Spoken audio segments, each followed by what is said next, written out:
Olá, pessoal do sexto ano, estamos aqui de volta com nossas aulas.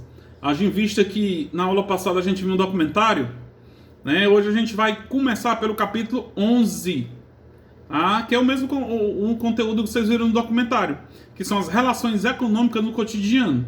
Esse capítulo a gente vai ver de duas formas, vamos ver a metade hoje e a metade semana que vem, tá? A gente vai abrir aí o que é que vai falar desse capítulo, ele vai falar das relações de trabalho, tá? No surgimento das primeiras moedas do dinheiro, antes do escambo, né? Vai falar um pouco também sobre o trabalho, as formas de trabalho e assim sucessivamente, tá? A gente está aqui na página, eu estou com o livro de vocês aberto aqui na minha frente, na página 266, onde vai dizer, ó, a introdução ao estudo da atividade econômica, as relações sociais do espaço geográfico. Quando fala as relações sociais, é a relação que você tem com a sociedade, de você interagir, de você conversar com seu vizinho, de você sair para a escola, é uma interação social, tá? Então, tudo isso vai resultar na atividade do ser humano, coisa da gente mesmo, tá? Quando vocês estiverem no primeiro ano do ensino médio, vocês vão estudar sociologia, vocês vão ver isso mais a fundo, tá? Vamos ver o que é que o livro fala sobre o estudo da economia. O estudo geográfico da economia abrange a análise da produção, extração, transformação, distribuição e consumo de determinados bens e serviços. O que é que ele está querendo dizer? A economia, pessoal, a economia de um lugar é o que aquele lugar produz para ganhar dinheiro. Tá? O município, como por exemplo, vou pegar Fortaleza. Fortaleza tem a indústria, Fortaleza tem o turismo, né, que vai para o serviço de hotelaria, tem um pouco também do artesanato. Então tudo isso Fortaleza faz para ganhar dinheiro. O professor, e a nossa cidade de Itaitinga? A maioria da economia, a economia de Itaitinga vem das pedreiras e do comércio, né, dos mercantis que tem, das pequenas lojas, né, e de alguns autônomos que a gente vai já ver o que são autônomos, tá? Então, economia é isso que as pessoas fazem, o que as pessoas fazem para ganhar dinheiro. Professor, qual é a economia da minha casa? Digamos que sua mãe é professora, a economia lá é educação.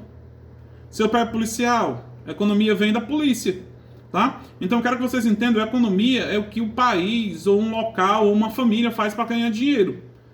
Por exemplo, a minha economia é educação, que eu sou professor, o dinheiro que eu ganho vem das 3 escolas que eu trabalho, né? Então, por isso que está dizendo aí, ó, de determinado, lê só o finalzinho aqui, ó, de determinados bens e serviço, tá? E isso vai gerar o quê? Lucro, vai gerar dinheiro, vai gerar o capital. Quando fala em capital, capital é dinheiro, tá? Aí vem as relações sociais, como eu já falei para vocês, é a integração, a interação entre as pessoas. Como, por exemplo, o que é que o livro está dizendo? Ó? Chamando de relações sociais, a interação estabelecida entre indivíduos no interior de um grupo social. São relações marcadas por intenção e realização por meio das ações das pessoas em empresas e instituições. Então, a partir do momento que você se relaciona, ou seja, numa empresa ou numa instituição, professor, o que é uma empresa? A Fábrica Fortaleza é uma empresa, né? O Educandário, uma instituição de ensino, né? O AGE é uma instituição de ensino. Então, a partir do momento que você está lá, você está se integrando com as pessoas. Vocês não falam com os amigos de vocês? Às vezes até demais na hora da aula, né?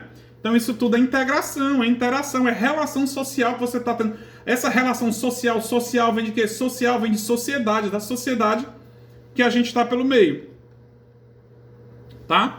Aí, uma coisa que a gente já estudou, né? Que é a artificialização, tá? Então, a artificialização é a relação social no ambiente. A gente sabe que tem um ambiente natural e um ambiente geográfico, tá? O ambiente geográfico é o que tem a presença do ser humano. Por exemplo, uma cidade, né? A gente já viu isso lá no comecinho do ano. A gente ainda estava em sala quando estudou, tá? Então, essa artificialização é a integração das pessoas no espaço, no meio ambiente, tá? Que é chamado também, esse espaço humanizado, chamado de espaço geográfico, mas isso a gente já viu, como eu estou falando, repetindo para vocês, tá? Aí tem os elementos fixos e os fluxos, tá? Professor, mas elementos fixos e fluxos de onde? De dentro de uma sociedade, tá? Dentro de onde a gente está inserido, de onde a gente vive, tá?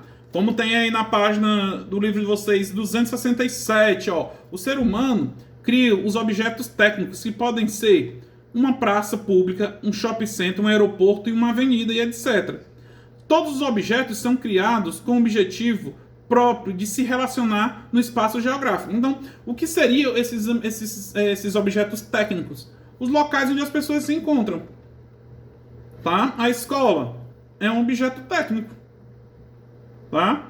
Que serve de ponto de interação, de integração, tá? De pessoas. Tudo onde tem movimentação de pessoas pode ser considerado objetos técnicos. Ó. Segundo o professor Milton Santos, um importante geógrafo brasileiro, o espaço geográfico é construído de objetos fixos e fluxos. Como a gente já viu, não precisa nem dizer, o espaço geográfico é quando tem alteração do homem. Tá? Então, mas dentro do espaço geográfico tem esses dois tipos, os objetos fluxos, né, ou fixos, e os objetos técnicos. Agora, quem seriam os objetos fixos?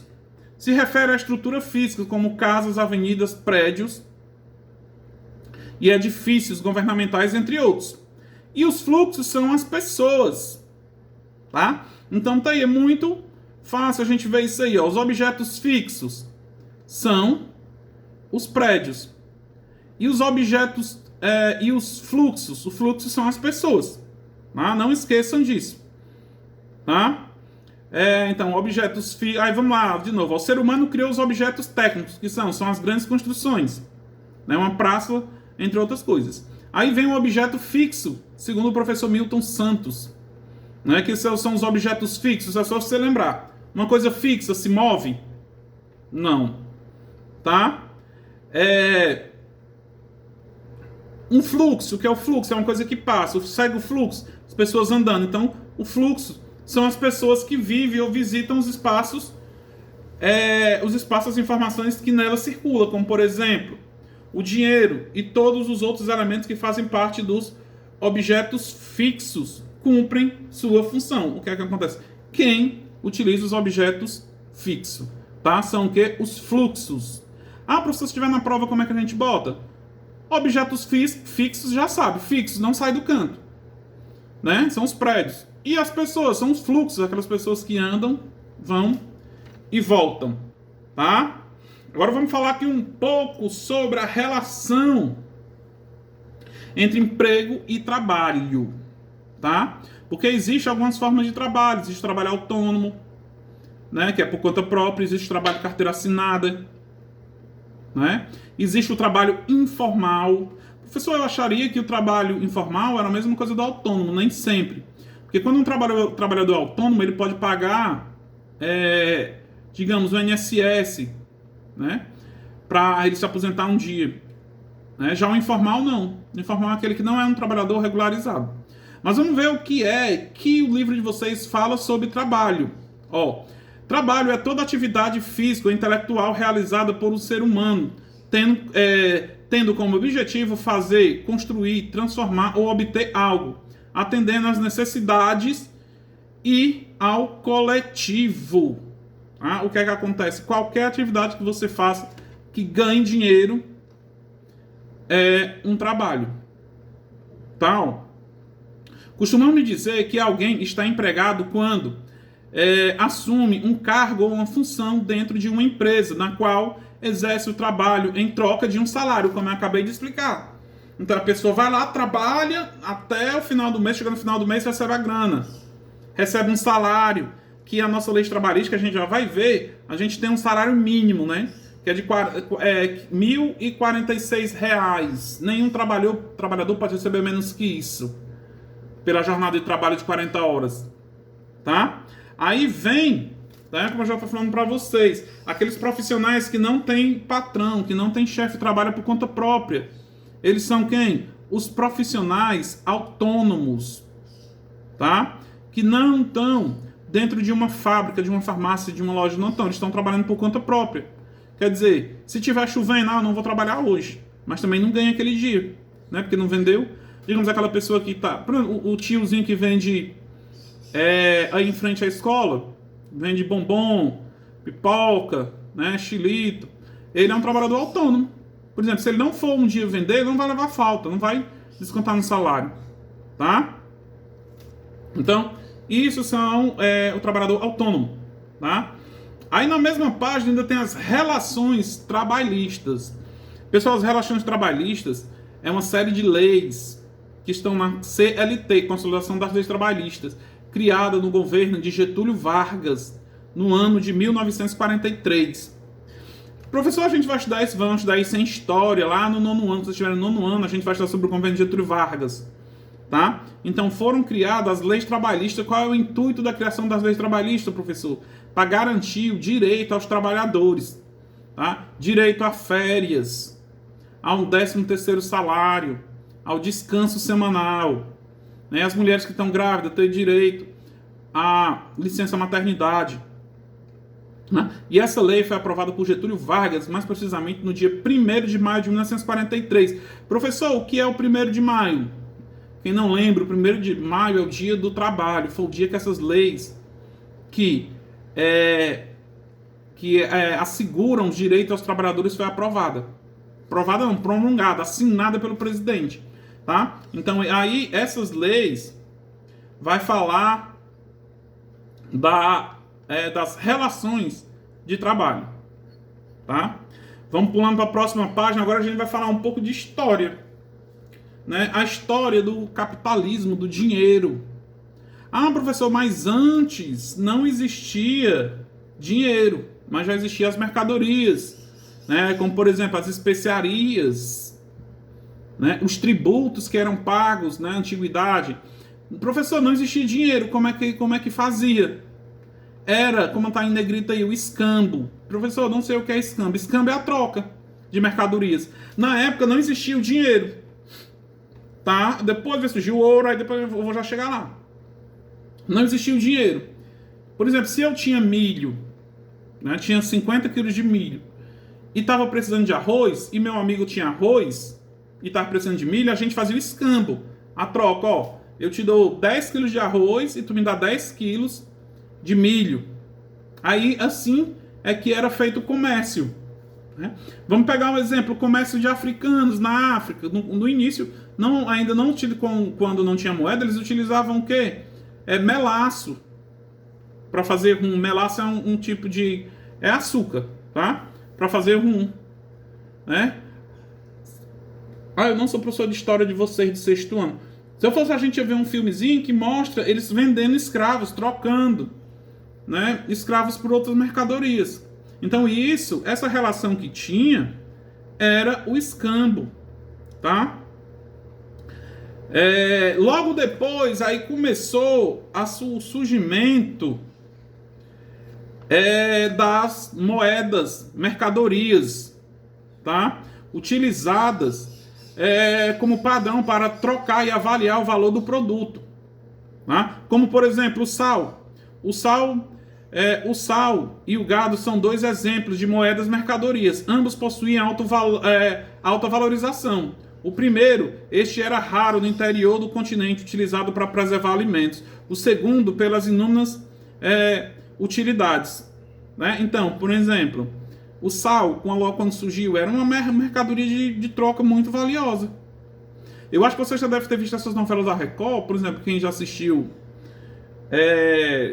José do Egito, por exemplo, no Egito eles trocavam trigo por uma cabra, né? Então era mercadorias, tá?